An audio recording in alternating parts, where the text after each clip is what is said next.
Olha a gente de volta aqui no Expressão pela nossa PLP TV. Deixa eu mostrar aqui mais uma vez, aqui ó.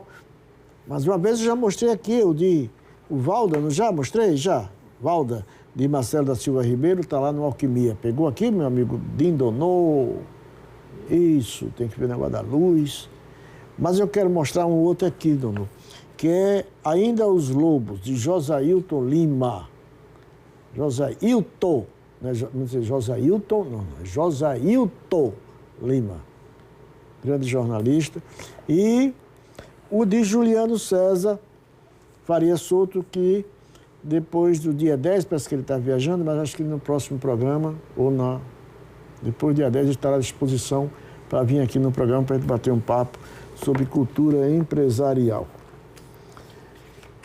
Até que enfim, meu amigo, você veio aqui no programa, meu amigo Fernando Aguiar, uma honra recebê-lo aqui, mas antes da gente conversar, eu vou pedir aqui a exposição desse menino, aliás, uma das revelações do Salão dos Novos. E hoje é um dos maiores nomes das artes plásticas, meu querido amigo Fábio Sampaio, ele aqui mandou o convite, a exposição comemorativa aos 30 anos de carreira. Vai ser o lança dia 11 de julho, lá na Galeria Álvaro Santos. Mostra aqui o convite, olha. Fábio é um querido, um grande artista. Ah, fantástico, fantástico. Ele é doce, né? Ele é uma pessoa... Você senta para conversar com o Fábio, você não quer que o dia passe e você não sente, né? E eu pedi a Fábio, eu sei que a exposição vai ser dia 11, mas me manda umas obras aí, porque eu vou mostrando lá, a gente vai fazendo, a gente chama hoje de... Tem um termozinho, você antecipa o trailer do filme, é um... Hã? Ah, me esqueci agora, tem um termozinho em francês, em português, sei lá, que você fala o que poderá acontecer no filme, alguma coisa assim, não é isso? Então eu vou fazer o seguinte, eu vou mostrar as obras, parte das obras de Fábio Sampaio, que vão estar no dia 11, lá no lançamento da Galeria Álvaro Santos, tá bom? É um spoiler, né? É spoiler, você se lembrou, me ajudou, obrigado, Fernando. Spoiler, não vou esquecer mais nunca. E você aí, quem me lembrou foi Fernando Aguiar. Vamos conferir o trabalho de de Fábio Sampaio. Vamos conferir.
Que coisa bonita, hein? Muito bom trabalho. Um beijo para você, meu querido Fábio. Para a semana vai estar aqui no programa para falar um pouco sobre essa sua exposição comemorativa dos seus 30 anos de artes plásticas. Depois de Fábio Sampaio, agora somos nós. Fernando, eu fui membro do Conselho de Cultura e fui testemunha do trabalho e da responsabilidade, da dedicação de todas as pessoas que fazem parte do Conselho, que não é fácil. Mas eu percebi também uma coisa, já nós tínhamos até comentado em algum momento sobre isso, que o Conselho precisaria talvez de mais... que a comunidade, se houvesse mais uma comunicação direta do Conselho com os próprios fazedores de cultura. Acho que a gente conversou em algum momento sobre isso. E eu senti a necessidade de que as pessoas conhecessem o Conselho, né? porque as pessoas, muita gente conhece, mas para que os fazedores, a cadeia de arte e cultura, tivessem mais acesso e conhecessem muito mais, tivessem um conselho mais perto deles. E aí a ideia é trazer você aqui para a gente conversar um pouco sobre isso. Eu vou fazer 3 perguntas numa só, de cara. O que é o conselho, o que ele faz e a importância dele? Essa é a pergunta de prova, né? Vai fazer uma prova, o que é, o que faz e como funciona. Eu me lembro de jornalismo. Quando a gente vai fazer jornalismo é assim, o que, quando, aonde e por quê, né?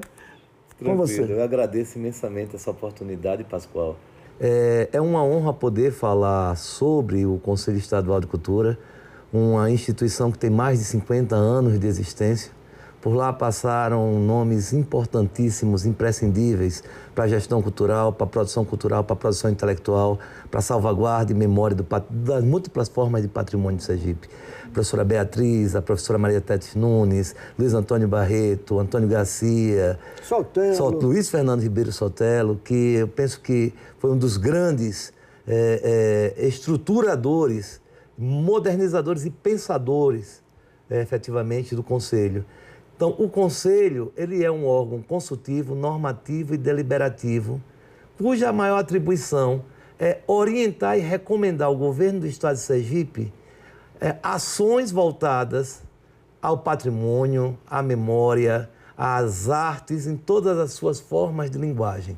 Ou seja, é uma casa que é ocupada por especialistas.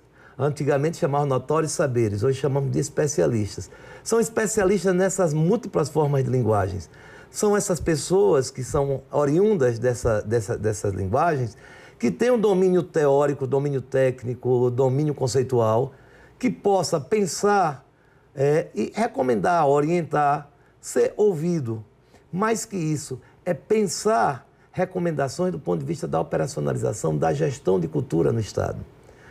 O Conselho não está ali para dizer amém. Sabemos que toda a parte técnica é uma parte complicada, porque o técnico não pode agir com a emoção do artista. É uma parte racional.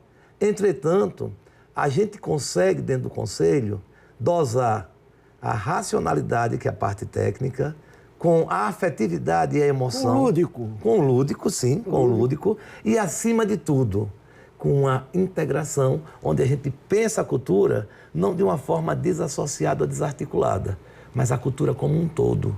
Como um todo, a partir de critérios racionais de operacionalização.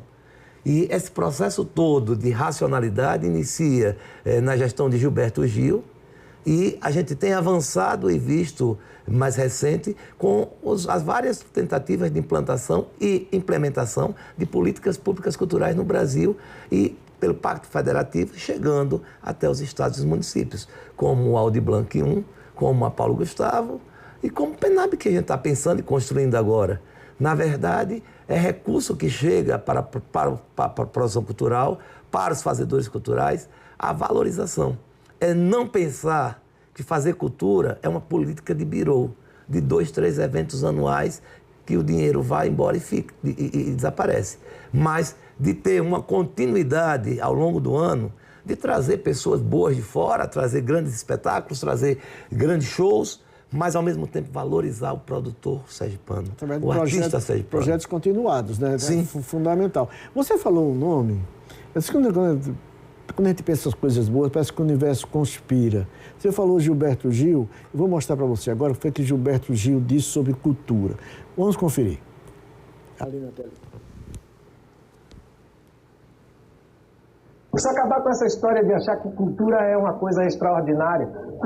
Cultura é ordinária, cultura é igual a feijão com arroz, é necessidade básica, tem que estar na mesa, tem que estar na cesta básica de todo mundo.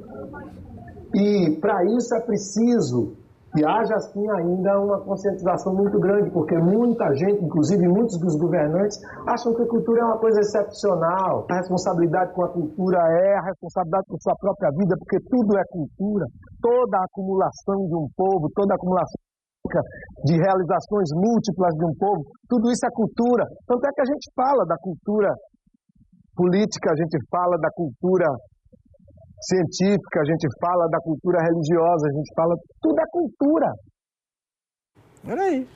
Maravilha, né? A cultura acontece todos os dias. Ela não pode acontecer em um calendário específico de eventos, mas ela precisa ser fomentada através das redes, através de financiamento, através de editais, através de recursos. O artista, ele vive 24 horas, ele não vive só o momento do espetáculo. O artista, ele precisa efetivamente ter esse reconhecimento. Mas para isso precisa ter um engajamento, um processo de organização, de politicização do ponto de vista de entender que a produção artística cultural, ela não é espaço de improviso. E tem que ser continuada, como a gente falou. Nós estamos vivendo, já agora, a gente viveu um período meio brabo aí. A história foi meio complicada com relação à cultura. Não tenho aqui falando de político nenhum, que não me interessa, mas nós vivemos uma situação muito ruim com relação à cultura, quando ela foi completamente desmantelada, né? E nós estamos vivendo um momento de renascimento mesmo, de reconstrução mesmo. Renascimento, a palavra talvez seja mais interessante. E eu falo renascimento, que eu me lembrei de uma história, a ministra Carmen Lúcia, do Superior Tribunal Federal, do STF, em uma determinada palestra, ela conta uma história, que era o Zé Aparecido, que era secretário de Cultura do Rio de Janeiro, na época. Zé Aparecido era o secretário de Cultura. E o governador, na época, não me lembro agora quem era, não sei se Itamar, não me lembro, perguntou a ele, Zé Aparecido, você como secretário de Cultura, soube que a cultura está morrendo? Ele aí respondeu com a frase de Antônio Maria. Antônio Maria, uma vez conversando com o Zé Aparecido, falou: Zé Aparecido, se um dia você chegar em casa e me encontrar dormindo, você deixe. Mas se eu estiver morto, você me acorde. E o que ele quis dizer é que cultura não morre. Não tem como matar, não existe como ela acabar. Porque ela é dia a dia, ela é essencial do ser humano, é parte de você. Né? O que você come, o que você bebe, o que você veste, enfim, a sua vida é cultura. Né? E quando a gente pensa em aspectos mais amplos na própria gestão da cultura, que é o papel que vocês fazem, né? Dando orientação e formando que vocês têm toda a representatividade artística, está presente lá no próprio Conselho de Cultura. Então, a responsabilidade é muito grande, mas também o dever é fantástico, né? De você mostrar caminhos, mostrar diretrizes, mostrar situações para que a gestão receba essas informações e possa, enfim, dar o caminho que a cultura merece e precisa. Então, nós estamos vivendo hoje um momento de transformação muito grande na cultura. Lisneu Fontes, meu querido amigo, que já esteve aqui várias vezes no programa, que nunca a cultura recebeu tanto dinheiro. Sim. E que parece que as coisas não acontecem. Eu não concordo com ele com relação a isso, porque o primeiro dinheiro que veio foi o dinheiro da Aldir Blanc. Aldir Blanc tinha um caminho, tinha uma história, que você estava vivendo um momento terrível. O artista estava morrendo, o artista estava passando fome, o pessoal que fazia base era um problema sério. Então o dinheiro veio para socorrer realmente. Tivemos um outro momento agora, que é o momento da Paulo Gustavo, que o dinheiro ainda não saiu. Então a resposta vai acontecer a partir de agora. E nós temos agora o Plano Nacional de Blanc, que são 5 anos com recursos federais para a implementação de fomento, enfim, patrimônio e qualificação profissional e tudo. Então, eu entendo que o que está para acontecer é daqui para frente. Não sei se você concorda com isso. Sim, o grande problema, o grande desafio, Pascoal, é que a cultura sempre foi renegada a um lugar menor dentro da concepção de governo, de gestão. É o que Gilberto Gil falou. Menor. A cultura, ela é um fator preponderante gerador de recursos quando bem gerida, quando bem gerenciada. A questão é sempre tratar a cultura como algo menor e como um espaço privilegiado de improvisos. E aí você tem Funções que são técnicas, ocupadas por políticos. Funções que são políticas, ocupadas por amigos. Funções que são políticas, ocupadas por um técnico. O ideal é que quem vá gerenciar a cultura entenda de administração, entenda de legislação, entenda de operacionalização, mas que conheça o universo da subjetividade. Tem o viés cultural. Sim. O viés cultural. Então, às vezes você tem um artista que tem uma sensibilidade, que conhece a realidade, mas que não sabe emplacar do ponto de vista das articulações políticas. Você tem um político que tem articulação política, mas não tem o viés. Não sei nem político, também até da própria burocracia Sim. da máquina, Sim. né? Fica complicado para ele, né? Então, é necessário que as pessoas também entendam e compreendam que gerenciar a cultura não é fácil.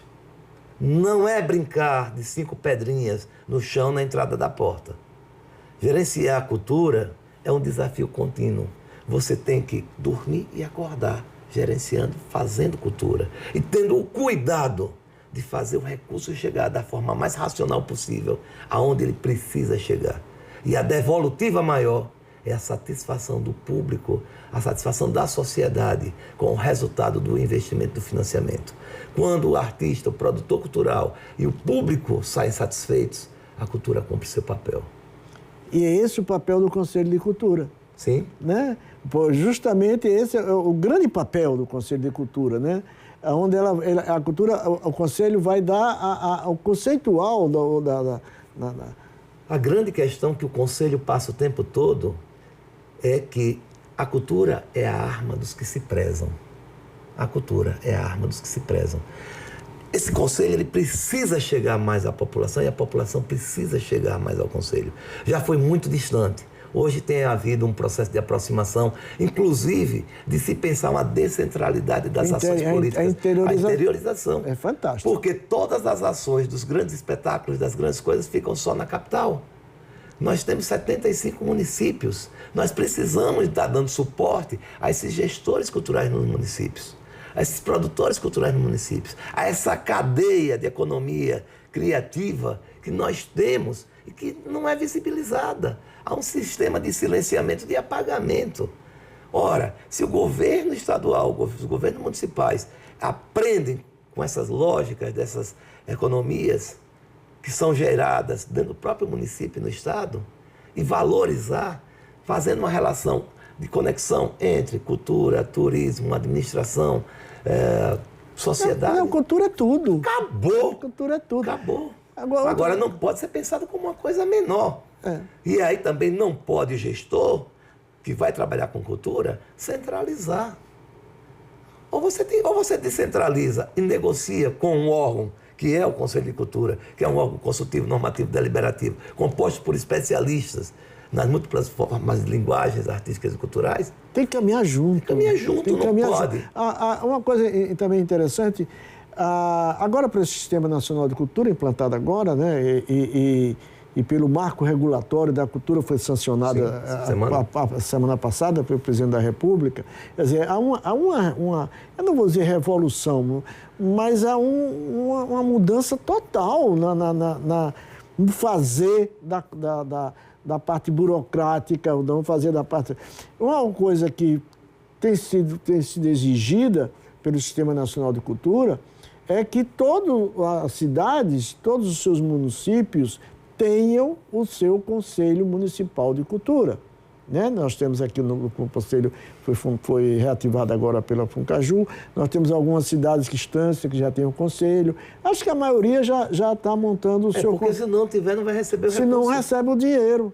Né? E mais que isso, não dá para ficarmos só com departamentos de cultura, nem com fundações de cultura.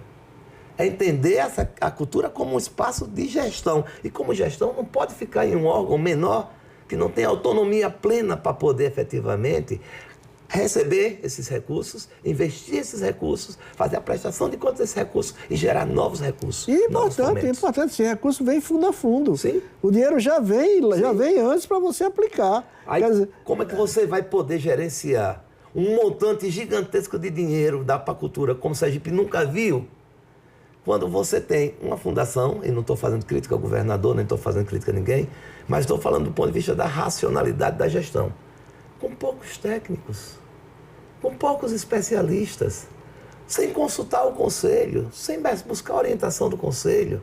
Ora, que autonomia uma fundação tem para gerenciar uma relação de recursos de fundo a fundo, de um investimento gigantesco e grandioso, com todo esse processo de fomento à cultura? Então, inclusive, na última conferência de cultura que você esteve, uma das deliberações foi que os estados têm que ter secretarias de cultura para poder gerenciar, e foi uma proposta que foi partida daqui de Sergipe. Nosso companheiro, nosso colega de conselho, Irineu Fontes, que já teve toda uma experiência, experiência como gestor no município de Laranjeiras, que implementou um conjunto de avanços naquele contexto.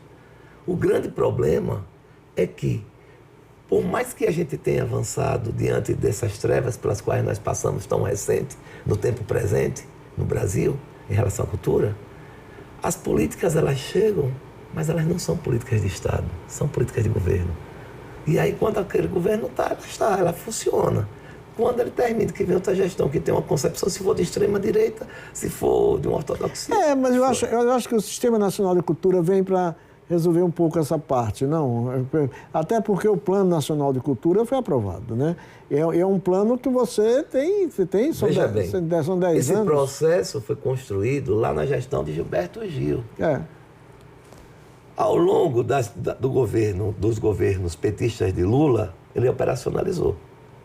Mas, quando começa o governo de Dilma, e começa o governo de Temer, e depois o governo seguinte,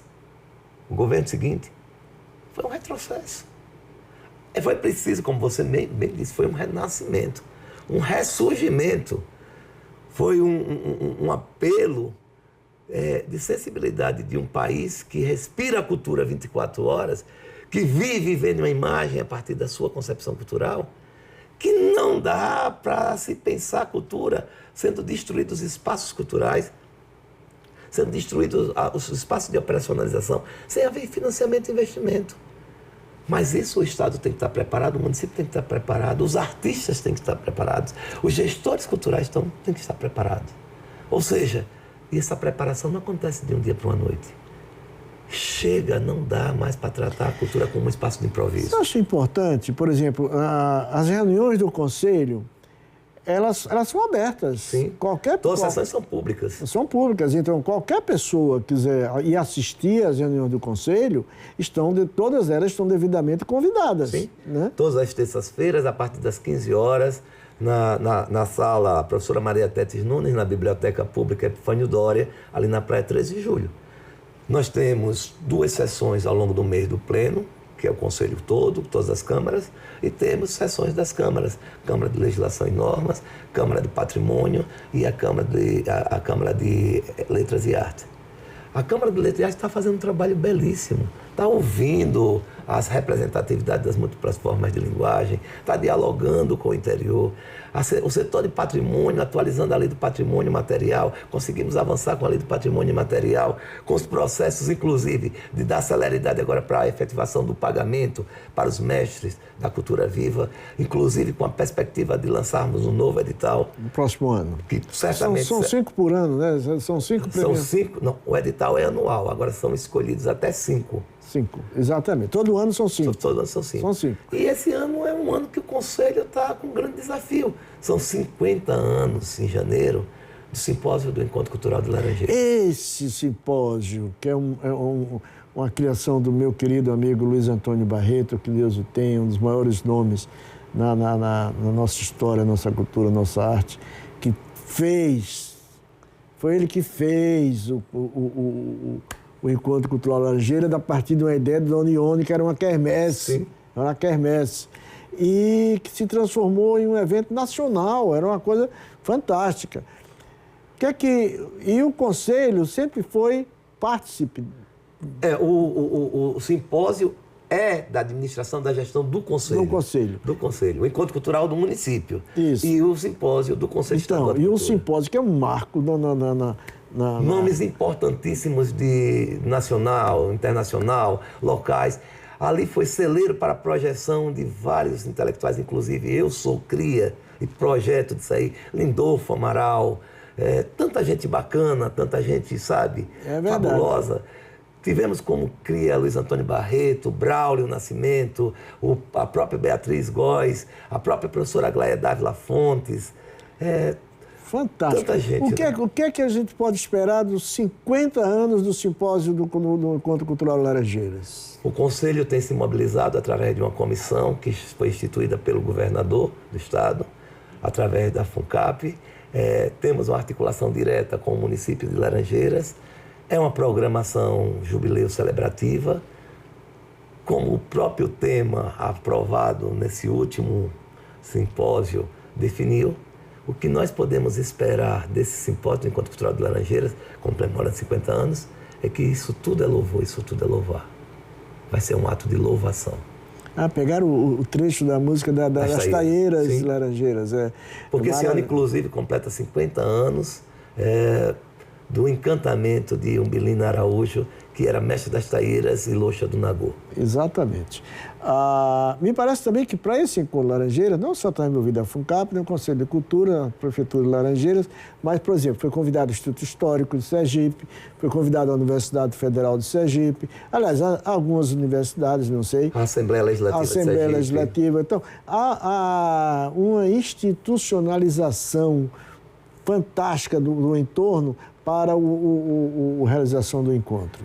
Porque, quer queiramos, quer não, é o único encontro no Brasil e na América Latina que começou discutindo folclore e hoje discute culturas populares por conta das questões epistêmicas, conceituais, acadêmicas, mas que acontece 50 anos de forma ininterrupta. Ininterrupta. Não é qualquer evento, não é um evento qualquer.